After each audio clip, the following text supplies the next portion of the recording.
বিসমিল্লাহির রহমানির রহিম। আপনারা ইতিমধ্যেই জেনেছেন যে জাতির কাছে অত্যন্ত দুঃখ এবং বেদনা ভারাক্রান্ত একটি ঘটনা ছিল রামিসা হত্যাকাণ্ড। রামিসা ধর্ষণ এবং হত্যাকাণ্ডর যে বিষয়টা জাতি বহন করতে অনেক বেদনাহত ছিল, অনেক কষ্ট হয়েছে। এরপরেও আমরা রামিসাকে ফিরিয়ে আনতে পারবো না, আমরা রামিসাকে তার বাবা মার কাছে ফিরিয়ে দিতে পারবো না, কিন্তু আমাদের যতটুকু করার সেটা আমরা করার চেষ্টা করেছি। 19শে মের ঘটনা 24শে মের মধ্যে আমরা তদন্ত সম্পন্ন করে চার্জশিট দিতে সক্ষম হয়েছি। 25শে মে থেকে 31শে মে পর্যন্ত সরকারি ছুটি ছিল। আমাদের নিম্ন আদালতগুলো 1 জুন থেকে 15 জুন পর্যন্ত সরকারি ছুটি ছিল। সরকারের পক্ষ থেকে মাননীয় প্রধানমন্ত্রী বলেছিলেন আমরা 1 মাসের মধ্যে বিচার প্রক্রিয়া সম্পন্ন করতে প্রতিশ্রুতিবদ্ধ। আমরা ইতিমধ্যেই আপনারা দেখেছেন নিম্ন আদালতের বিশেষ করে শিশু ট্রাইব্যুনালগুলো যেগুলো সারা বাংলাদেশে আছে, শিশু ট্রাইব্যুনালগুলোর 1 জুন থেকে 15 জুন পর্যন্ত যে ছুটি ছিল সেই ছুটি বাতিল করার জন্য মাননীয় প্রধান বিচারপতির কাছে সরকারের পক্ষ থেকে প্রস্তাব পাঠানো হয়েছিল এবং মাননীয় প্রধান বিচারপতি তার সদয় সম্মতি জ্ঞাপন করে সিদ্ধান্ত দিয়েছিলেন যে বাংলাদেশের শিশু ট্রাইব্যুনালগুলো এই ছুটির আওতার মুক্ত থাকবে, যার ফলে আমাদের পক্ষে সম্ভব হয়েছিল 24 তারিখে যখন সিএমএম আদালত থেকে সংশ্লিষ্ট ট্রাইব্যুনালে যায়। 24 তারিখে ট্রাইব্যুনাল আপনার 1 জুন চার্জ ফ্রেমের জন্য দিন ধার্য করেন। এর মধ্যে অন্য কিছু ফর্মালিটিস থাকে, যার একটি হলো আসামি পক্ষ কোনো আইনজীবী দেয়নি বা ঢাকা বারের সিদ্ধান্তের কারণে কোনো আইনজীবী আসামি পক্ষের দাঁড়াতে হয়তো সম্মতি দেননি। যে আইনে মৃত্যুদণ্ড থাকে আমাদের বিধান হলো রাষ্ট্রপক্ষ থেকে আসামি পক্ষকে একটা আইনজীবী দেওয়ার। আমরা 24 তারিখে বিশেষভাবে রাষ্ট্রপক্ষে একজন আইনজীবী নিয়োগ করেছি, যাতে করে ন্যায় বিচার প্রশ্নে কোনো প্রশ্নবোধক চিহ্ন না থাকে। সেই প্রেক্ষাপটেই 24 তারিখেই আমরা রাষ্ট্রপক্ষে আইনজীবী নিয়োগ করেছি আসামির জন্য। 1 জুন কোর্ট রিওপেনিংয়ের দিনেই চার্জ গঠন হয়েছে। আইনের বিধান মতেই পরবর্তী দিন সাক্ষ্য গ্রহণ হয়েছে। তারপরের দিন আসামি পক্ষকে 342 ধারায় পরীক্ষা বলে, তাদের সাক্ষ্য দেওয়ার সুযোগ আছে, সেই দিন ধার্য হয়েছে। সেখানে আসামি সোহেল রানা নিজে দায় স্বীকার করেছেন। তারপরের দিন আমরা যুক্তিতর্কের জন্য এখানে আদালত রেখেছিলেন। আমরা আমাদের পক্ষ থেকে, রাষ্ট্রের পক্ষ থেকে যুক্তিতর্ক উপস্থাপন করেছেন, আসামি পক্ষেও যুক্তিতর্ক উপস্থাপন করেছে। এরপর আজকে রায় হয়েছে। কার্যত 6 কার্য দিবসের মধ্যে আমরা রামিসার মতো এরকম বেদনাদায়ক একটি ঘটনার বিচার করতে সক্ষম হয়েছে। এটা বাংলাদেশের ইতিহাসে প্রথম। যদি আমাদের সাবকন্টিনেন্টে দেখি, ইতিপূর্বে 1882 সালে নদিয়া সেশনস কোর্ট মুল্লুক চাঁদ নামে এক ভদ্রলোককে তার 9 বছরের শিশুকন্যাকে হত্যার দায়ে একদিনে বিচার কাজ সম্পন্ন করেছিলেন। সেই জায়গা আমাদের এরপর আর এত দ্রুত সম্ভব না। আমরা আইনের প্রত্যেকটা ধাপ পেরিয়ে আমরা 6 কার্য দিবসের মধ্যে বিচার প্রক্রিয়া সম্পন্ন করেছি এবং এই বিচারে এই ঘোষিত শাস্তিতে আমরা আপাতত সন্তুষ্ট। আশা করি এটা উচ্চ আদালতে গেলেও এই রায় কার্যকর থাকবে। আপনাদের সবাইকে ধন্যবাদ। আপনাদের প্রশ্নটা অত্যন্ত যৌক্তিক এবং ফ্রাস্ট্রেটেড একটা কোশ্চেন করেছেন।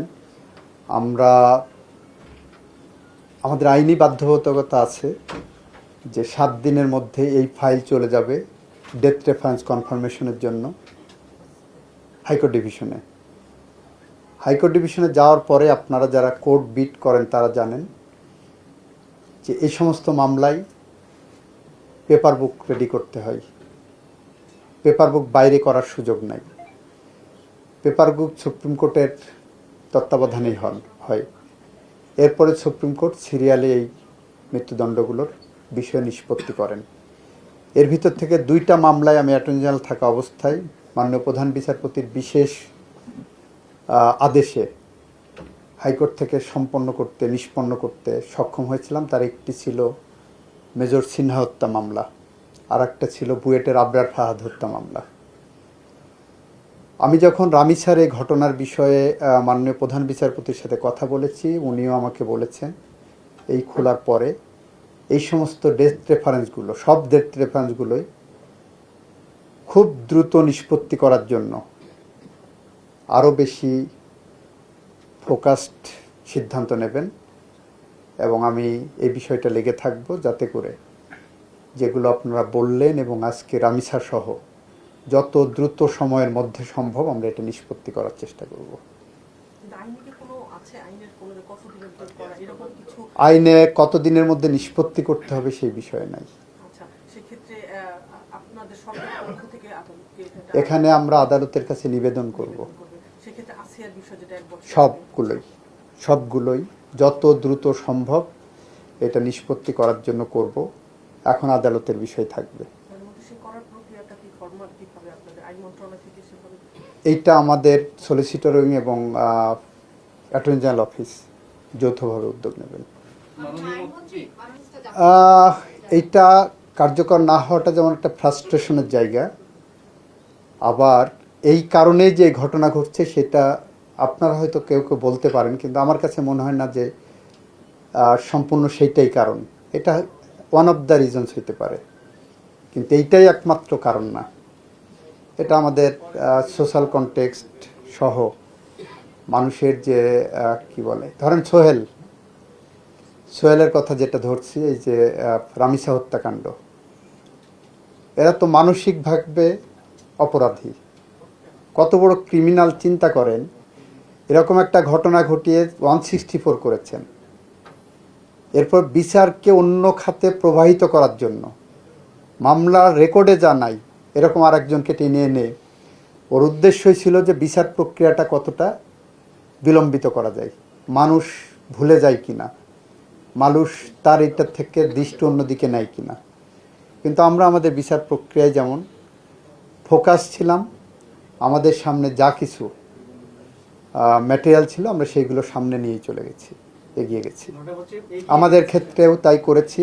আপনারা দেখেছেন আমরা এই সংসদে একটা আইন পাশ করেছি, শিশুর প্রতি সহিংসতার যে আদালতগুলো, এগুলো কিন্তু আগে নারী ও শিশু নির্যাতনের কমন জায়গায় যেত, যেগুলোতে আপনাদের এটা অন্তর্বর্তী সরকারের সময় অর্ডিন্যান্স করা ছিল, আমরা আইনেও এটাকে রূপান্তর করেছি।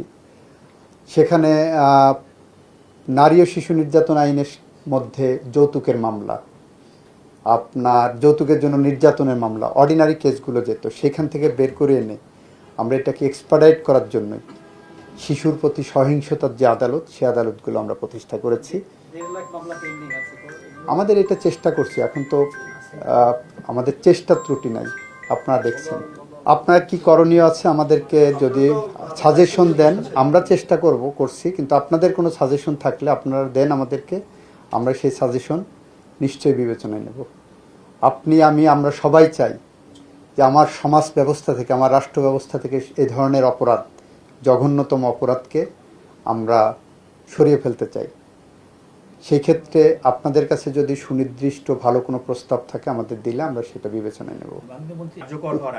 উচ্চতর আদালত মানে হাইকোর্ট ডিভিশনে এটা শুনানি হবে। হাইকোর্ট ডিভিশনে সেখানেও ধরেন স্টেট ডিফেন্স লয়ার দিতে হবে, যদি সে না দেয়।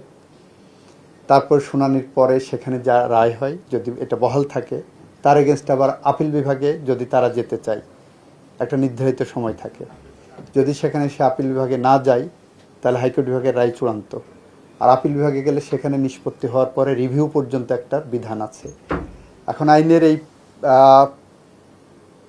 স্তরগুলো আপনার এক্সজস্ট না করে যদি আমরা এই রায় কার্যকর করতে চাই, সেটা আরেকটা দিক উন্মোচন হবে, আরেকটা প্রশ্ন আসবে। তো সব কিছুকে মাথায় রেখেই, যেমন আমরা অনেকে প্রশ্ন করেছেন এর আবার স্টেট ডিফেন্স লয়ার কি, এর পক্ষে কেন লয়ার দেওয়া হয়েছে। তো ন্যায় বিচার নিশ্চিত করতে গেলে আমাদের এই প্রশ্নগুলোর মুখোমুখি হতে হয়, আমরা হই, কিন্তু আমাদের একই সাথে সমাজ সভ্যতা এবং ন্যায় বিচারের পথ যাতে কোনোভাবে প্রশ্নবিদ্ধ না হয় সেদিকে আমাদের খেয়াল রাখতে হবে। যেমন ধরেন আমি যদি এইভাবে ধরি, এই ঘটনাটা যদি যে আদালত রায় দিলেন সে আদালতের সামনেই ঘটতো, তাহলে উনি ফাঁসি দিতে পারতেন না, যদি না এই যে প্রক্রিয়াগুলো আইনে প্রেসক্রাইব করা আছে আমাদের যুগ যুগ ধরে, এটা ইন্টারন্যাশনালি রিকগনাইজড এগুলো প্রক্রিয়াগুলো, সেই ক্ষেত্রে আমরা প্রশ্নবোধক চিহ্নের মধ্যে পড়ে যেতাম। তা আমরা সেই জায়গাটা রাখতে চাইনি বলেই এর থেকে দ্রুততম সময়ের মধ্যে করা আমাদের জন্য সম্ভবপর ছিল না। এই আমার প্রত্যাশা আগামী 3 মাসের মধ্যে করা সম্ভব, যদি সুপ্রিম কোর্টের সংশ্লিষ্ট বেঞ্চ এটাকে প্রায়োরিটি দিয়ে শুনানি করেন। আশা করি সুপ্রিম কোর্ট, কারণ আজকের এই যে ফার্স্টটাকে সরকার একা করেননি, আপনাদের মাথায় রাখতে হবে যে মাননীয় প্রধান বিচারপতি যদি 15ই জুন পর্যন্ত এই মাননীয় বিচারকদের যে ছুটি ছিল সেই ছুটি বাতিল না করতেন, তাহলে এই ফাস্ট ট্র্যাক করা সরকারের পক্ষে সম্ভব ছিল না।